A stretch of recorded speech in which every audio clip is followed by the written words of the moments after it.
Hey everyone, and welcome. Today, we're jumping into a classic dilemma for pretty much any web development building real-time features: WebSockets versus server-sent events. Our goal here is simple: to figure out which one is the right tool for your specific job. Okay, so let's set the scene. You've got a new task. Build a feature that needs live updates. Maybe it's a notification bell, a live stock ticker, a dashboard, you name it. What's the very first technology that pops into your head? I'm willing to bet for most of you the answer is WebSockets. It's become the default, the powerful go-to solution for anything real-time. But what if that's overkill? What if you're using a sledgehammer to crack a nut? Because there's another tool, a simpler one, that's often overlooked but is perfect for a huge chunk of use cases. To really get the difference, we need a solid analogy. So think of it like this. A WebSocket is a telephone call. It's a dedicated line, it's open, and both people can talk and listen whenever they want. It's a two-way conversation. Server-Sent Events, or SSE, on the other hand, that's a radio broadcast. The station talks and you listen. You can't talk back to the radio. It is strictly a one-way street. Okay, so with that telephone versus radio idea in our heads, let's pop the hood. Let's get a little more technical and see how these two actually work, starting with the one you probably know best. So a WebSocket has a really clever origin story. It actually starts its life as a completely normal HTTP request, but it's carrying this special message in its headers: upgrade WebSocket. It's basically asking the server, hey, can we stop talking HTTP and switch to something else? If the server agrees, it sends back a 101 switching protocols response. And right then, the magic happens.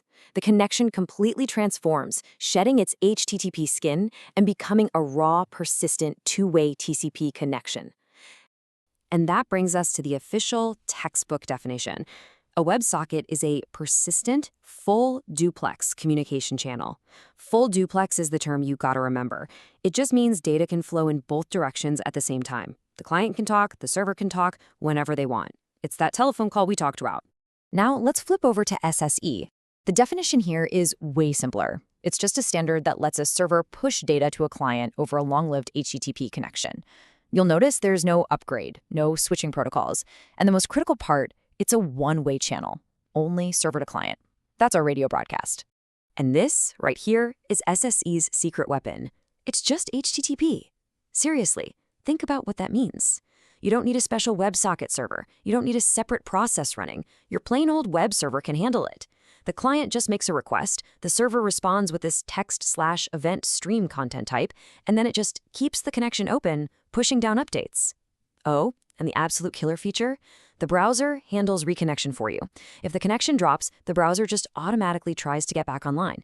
It's built right in. And look at this. The simplicity is just beautiful. This is what an SSE stream actually looks like. It's just plain text. You can pop open your browser's DevTools, go to the Network tab, and literally read the messages as they stream in. Every message is just prefixed with data. You can even give your events names. It is so easy to debug. All right, theory's great, but let's get into the practical side of things. It's time for a showdown, putting these two head-to-head on the features that really matter when you're writing code. Okay, let's break this down. Directionality, we've hammered this one home, two-way versus one-way. But look at the protocol. This is a huge deal. WebSockets have to upgrade to their own thing, WS/. SSE just sticks with the HTTP we all know and love. That affects everything from your server setup to dealing with corporate firewalls. And then there's reconnection, something you have to code yourself with back-off logic and all that for WebSockets. With SSE, it's just free. It's built in. The only place WebSockets really have a clear edge is data format. They can handle binary data natively, while with SSE, you'd have to base 64 encode it. So after seeing that table, what's the big takeaway? What's SSE's main selling point? Well, it boils down to one word: simplicity. And nowhere is that more obvious than when you look at the actual client-side code you have to write. And I mean, the code really tells the whole story, right? Look at the left, SSE. You create a new event source object, you add a message listener. That's it. You're done. You are now receiving live updates from the server. Now look at the WebSocket code on the right. There's just more ceremony, right? You have to handle the connection state, you have to wait for that on open event before you can do anything, you've got to manage on message. It's not crazy complicated, but for a simple server push feature, the difference is just undeniable. So how do you actually pick one? Let's build a dead simple but super effective decision framework to help you make the right call every single time. Honestly, it all comes down to this one question. Just forget everything else for a second and ask yourself this. Over this real-time channel, does my client ever need to send a message to the server? So here's your flowchart. You analyze the data flow. If the answer is yes, you need that two-way telephone call for things like a chat app, a multiplayer game, a collaborative Google Docs-style editor. Then WebSocket is your champion. End of story.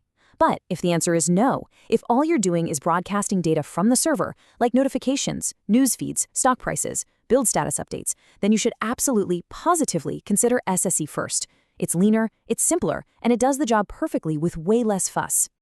Now, you might be worried about browser support. Well, the great news is, in 2024, this is basically a non-issue.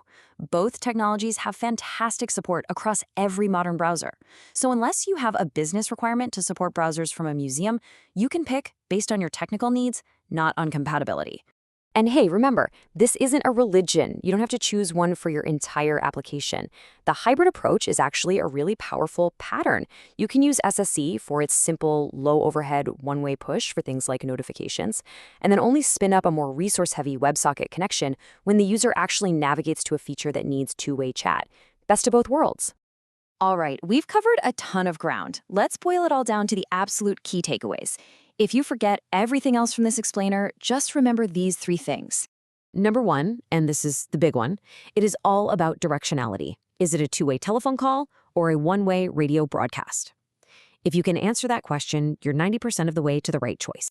Number two, remember what's under the hood. SSE is just good old HTTP. It works with all your existing infrastructure and tooling. WebSockets are a whole different beast. They upgrade to a brand new protocol. That fundamental difference is the source of all of SSE's beautiful simplicity. And finally, number three, choose the right tool for the job. Our instinct as developers is often to reach for the most powerful tool we know, which is WebSockets. I'm challenging you to flip that script. Start with the simplest tool that could possibly work, server-sent events, and only add the complexity of WebSockets when you truly need that two-way channel. So I'll leave you with a little piece of homework. Go back and look at your projects, look at your code bases, and ask yourself honestly, are my WebSockets just really expensive radios? Are you paying the complexity price for a two-way telephone line when all you've ever needed was a simple one-way broadcast? Let me know what you find.